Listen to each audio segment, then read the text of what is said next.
La réforme de l'administration publique passe nécessairement par le renouvellement des cadres, mais aussi par la mise en valeur des compétences techniques au sein de la fonction publique.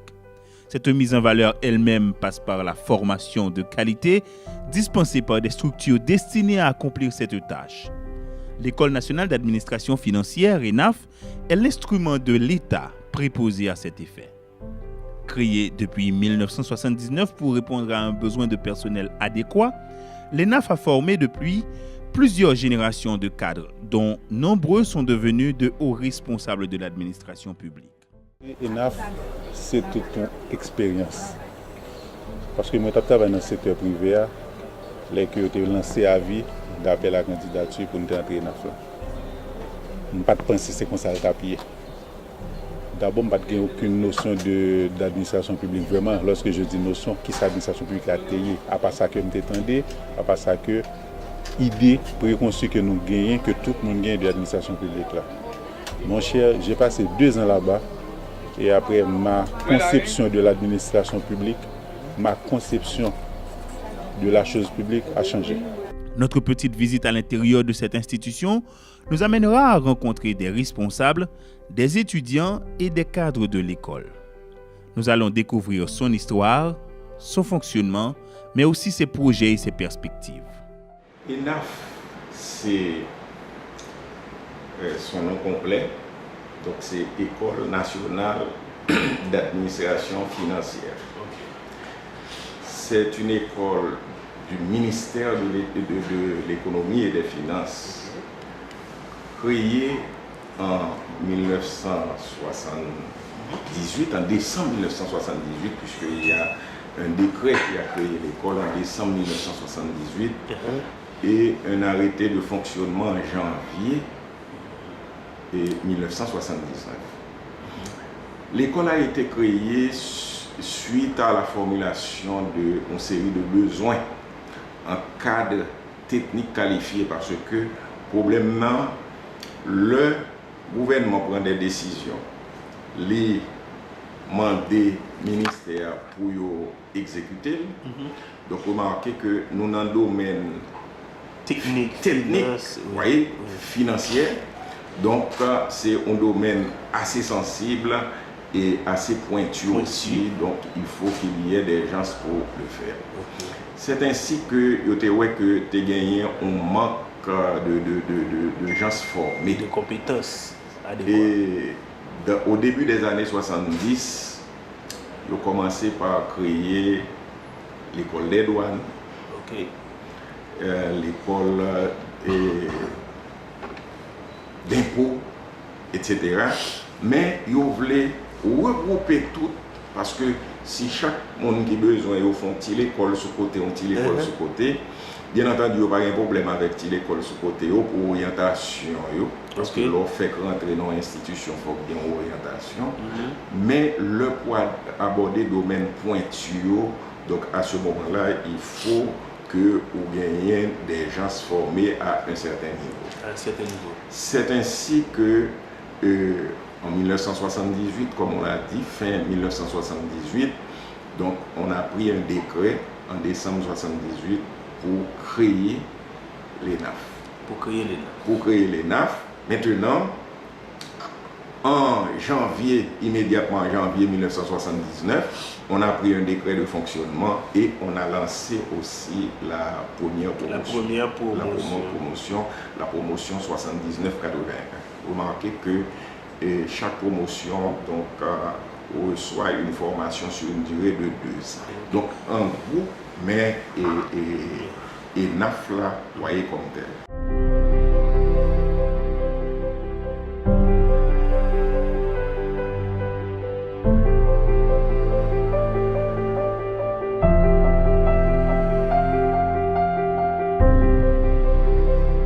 Comment intégrer l'ENAF? Qu'apprend-on là-bas? Quel est l'intérêt d'étudier à l'ENAF? Pour répondre à ces questions, le directeur de l'institution s'est prêté à notre exercice. Les éléments que nous allons former, les stagiaires, donc c'est à un certain niveau, c'est-à-dire au niveau de cadre. Donc des cadres, des gens qui doivent pouvoir encadrer et les autres, donc justement dans l'accomplissement, voyez, de la technicité qui va se faire à l'intérieur de ces administrations-là. Donc il leur faut justement avoir un bagage pour leur permettre, voyez, de gérer les services, de gérer les sections, de gérer la profession, puisque ce sont des professionnels. Et le troisième volet, donc c'est le volet opérationnel. Donc pour encadrer, donc maintenant il faut avoir la maîtrise de ces opérations techniques. Ces opérations, donc quand nous parlons de finances publiques, c'est très large. Et dans la finance publique, nous voyons la comptabilité publique, le budget public, le trésor, nous voyons les impôts, nous voyons les douanes, nous voyons l'économie financière, etc. Donc il y a tout ça, vous voyez, et tant d'autres choses encore, donc que jusqu'à présent à l'ENAF, nous n'avons pas abordé la totalité des éléments rentrant dans la finance publique, mais quand même, donc nous essayer de couvrir l'essentiel donc à l'aide de création de filières. Dans un premier temps, nous avons commencé avec 3 filières, et trésor, impôts et douane. Et par la suite, nous avons ajouté aussi l'économie et l'on compte encore en ajouter d'autres voyez, au besoin. Donc, on avait choisi 5 domaines. 5 domaines, donc c'est-à-dire, et puisque nous parlons de finances publiques, donc naturellement, nous prenons domaine administration publique, nous prenons la gestion, voyez, donc monde qui est diplômé en gestion, nous prenons monde qui est diplômé en sciences comptables. Et de tout type d'université. De tout type d'université, et je vais vous en parler. Et nous prenons monde qui est en droit, et nous prenons monde qui est en économie, parce que c'est le ministère de l'économie et des finances. Donc c'est dans 5 domaines ça que nous prenons. Nous avons passé un concours à 2 niveaux, déjà, et un examen écrit. On a fait une sélection et après un examen oral pour désigner les 90 lauréats qui devront passer les 2 ans à l'ENAF. Donc après nous avons suivi le cursus sur 2 ans, une année de tronc commun et une année de spécialisation. Moi j'ai été spécialisé en trésor et j'ai intégré le ministère des Finances en octobre 2007. 2 ans, on a passé l'ENAF là, on a dit presque 7-8 ans, de monde qui est juste entré dans la faculté capable de faire sur l'État, de rentrer dans l'État. Et ça qu'il faut voir l'ENAF là, leur sortie tout, pour tout gagner en chef de section. Parce que son bac plus 6 il vient de faire, parce que l'ENAF là, il y a des conditionnalités que le monde doit respecter. Parce que il faut que ça fait 4 ans dans la faculté pour entrer l'ENAF. Donc là, on finit l'ENAF, c'est le bac plus 6, ou le bac plus 5. C'est exactement là où on sortit l'ENAF pour tout rentrer dans l'État comme chef de section. Ça veut dire qu'avec l'ENAF, on apprend pile bagaille, c'est côté où tout apprendre le texte de loi, c'est l'ENAF tout apprendre étudiant, alors ancien stagiaire là, il connaît pour qu'on ait une institution effectivement, c'est à travers de loi organique institution. Dans la loi organique, là, on a une mission et attribution d'institution. Même si on met au DG là demain matin, pour les bagages pour faire, dans quel que soit boîte au DG, c'est loi organique, ministère ça, ministère dépensier ça, pour gagner un nom pour connaître qui rôle ministère ça, qui ça là pour le faire, qui ça gagne comme étranger et qui ça le bail comme extra. Ça faut comme si on entreprise, donc ENAF là, il apprendre ça. Donc ENAF c'est dans l'école qui est très important et je m'attends que c'est presque un équivalent à l'ENA en France. Nous sommes arrivés au moment de ce qu'on appelle à l'ENAF le grand oral. C'est une évaluation à partir de laquelle des étudiants finissants soumettent leur rapport de stage devant un jury. L'étudiant qui franchit cette étape présente son rapport sous la forme d'un plaidoyer en rapport avec l'institution dans laquelle il a effectué son stage. Mais pour en arriver là, il faut avoir entrepris 2 années d'études à l'École nationale d'administration financière. Il faut avoir réussi le cursus académique. Et enfin, il faut imprégner les valeurs de l'ENAF. Vision, elle n'est pas qu'une vision individualiste, parce que l'école, c'est l'école du ministère de l'économie et des finances. C'est pourquoi l'école, en règle générale, est coiffée par un conseil d'administration. Et c'est ce conseil d'administration qui définit en quelque sorte le plan stratégique avec la vision, etc.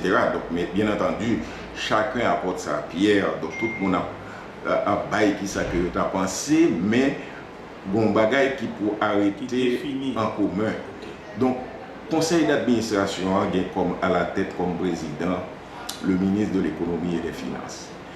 Et les directeurs généraux de toutes les autres administrations donc rentrent aussi dans le conseil. Par exemple, le vice-président, c'est le directeur général du ministère au niveau central.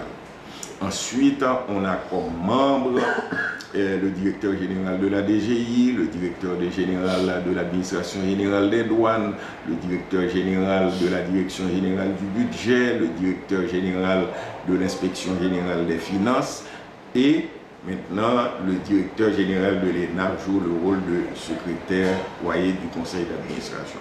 Donc la vision de l'institution donc doit être en quelque sorte la vision qui est caractérisée par et qui est définie par ces membres du conseil d'administration. Mais bien entendu, c'est la vision de l'État, pour l'institution. La formation que nous donnons d'ailleurs, il faut dire que dans l'ensemble, dans les 630 personnes formées, donc nous avons eu au cours pour ces 8 promotions, donc 171 femmes et 460 hommes, ce qui donne une moyenne de 27%. Une moyenne de 27%. Ici à l'ENAF, nous ne faisons pas ce que l'on appelle une discrimination positive, même positive. Mais cependant, nous essayons de savoir pourquoi les femmes ne viennent pas trop.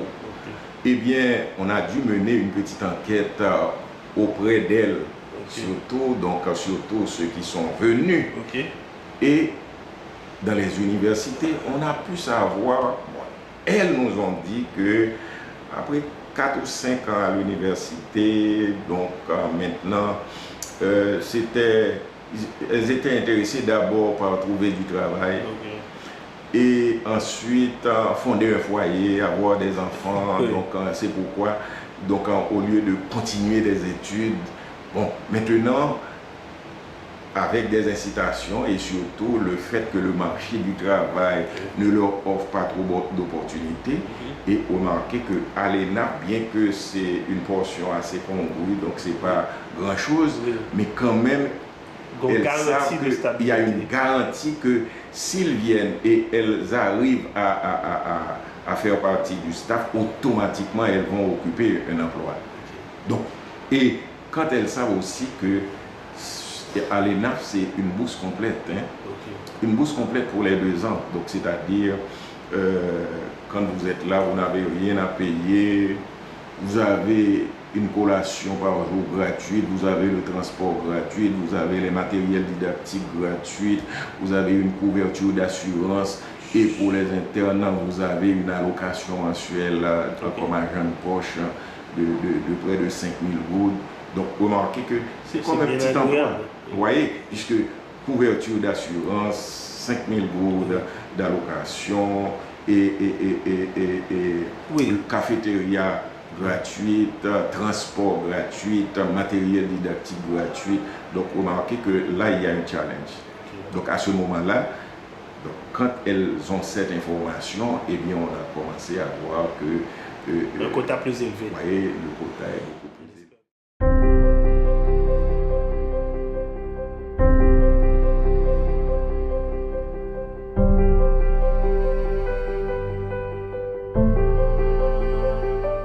J'ai fait choix de l'ENAF, à former beaucoup plus pour avancer.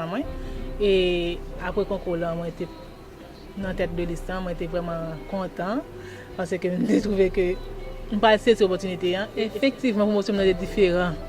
C'est une promotion ENAF qui a plus de filles. Parce que nous avons plus que presque 40%, 35 à 40% de filles qui étaient dans la promotion. Et une promotion qui paraît plus jeune.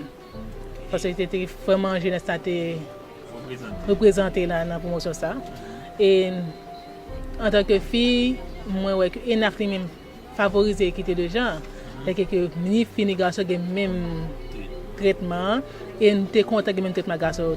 Parce que lors du même traitement garçon, sort gain dans mon sorti avec un résultat qui est bon. Et si nous l'aurions avec force, C'est-à-dire que nous tous ensemble, nous sortons même champ. Je suis entré dans l'administration de plus dans le cadre comptable junior. Et ouais, nous faisons pile cheminement en attendant. Je suis responsable service comptabilité MEF là. C'est responsable comptabilité MEF, c'est un gros poste pour diriger, pour faire toutes les dépenses de l'État. Donc ça, vraiment, formation INAF là, aide-moi pile là-dedans. Aide-moi pile pour moi capable de vivre côté mes viatos. Et c'est important pour mesdames de faire science. Et science veut que INAF là, nous avons que chaque mesdame de l'administration, chaque jeune fille dans le pays, vive science ça. Et c'est sûr qu'il y a un résultat. Parce que le devoir, c'est au sommet de la pied. Nous devons représenter le pourcentage que nous demandons, 30%. Donc, si mesdames ont participé à l'information, il y a plus de monde dirigeants comme mesdames pour prendre des décisions. Et nous pensons que nous avons la pays. Donc, moi, je pense que faut le ministre des Finances actuel là, et le ministre des Finances qui pourrait aller pour venir, il faut toujours connaître l'avancement de l'ENAF pour naviguer. Même, comme si l'on dit soit ENAF, c'est même genre avec les États-Unis, là on est sorti à Harvard University. On dit que mes salaires pour Bali. Idem pour ENAF, tout depuis que je suis sorti ENAF, il y a un salaire de base qui c'est chef de section. Il n'y a pas besoin de répéter salaire là, ou un gris salarial là, chef de section, tout le monde connaît qui salaire.